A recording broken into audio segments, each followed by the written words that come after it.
For any business owner, information security is very, very important. So today we're going to be talking about how can you keep your business and your employees safe from those phishing type emails. Joining us now on the 702 Communications line, 702 Communications, keeping us connected, the one and only CEO of 702 Communications, Brian Crommett. Brian, welcome back to Point of View. Always great to have us. So I want to start with something here that you and I have talked about a little bit, but social engineering, how does that apply to security and emails? Yeah. So, I mean, social engineering, first of all, that's just somebody using some deception to try to get some information from you somehow. And we see this a lot. I mean, it's been going on for a long time in email. I mean, we've all seen and we're all aware of the Nigerian princes that are trying to give you untold millions, right, in your email. So we're maybe on the lookout for them right now. But as time goes on, some of these scams get a little bit more plausible. And so, I thought it'd be interesting just to look at my Gmail spam inbox right now, because sometimes legitimate email gets caught in spam. And so I go in there every once in a while and I find something that shouldn't have been flagged, but it's full of stuff that's trying to trick you. So like I say, if we pull up my Gmail inbox, the very first email that we see here comes from supposedly Facebook.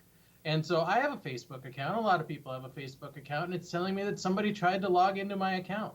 So I might click on that link just to see, if this is a legit thing. If I click on, Gmail does a really good job of flagging it to tell me that, this is flagged as spam because it looks like spam, and other people have said it's spam.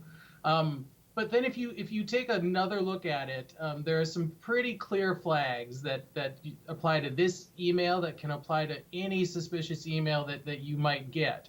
And the number one thing here is you look at the sender of the email, and in this case it's AQOXCNRH at some long random string of characters .us.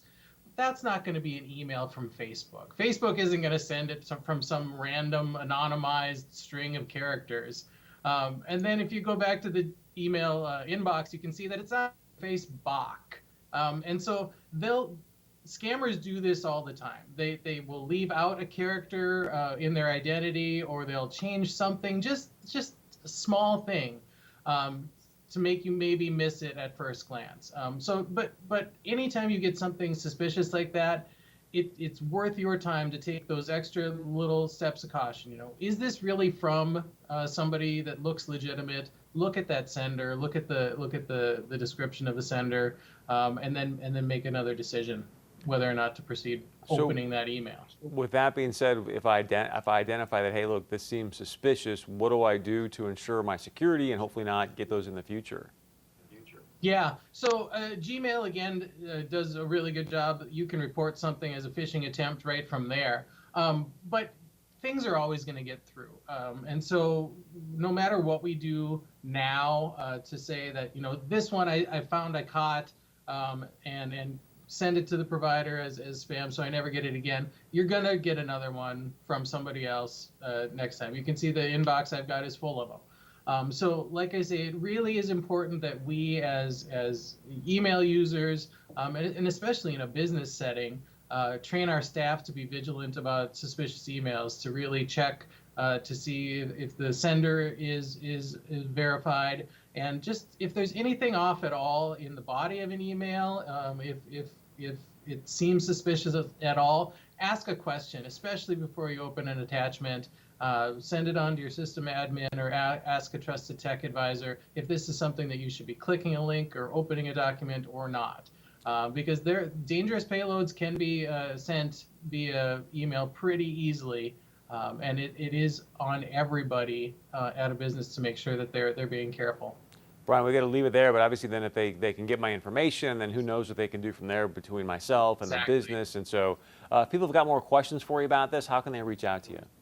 Yeah, if you've got security questions, we've got a whole managed service team that can talk to you about that.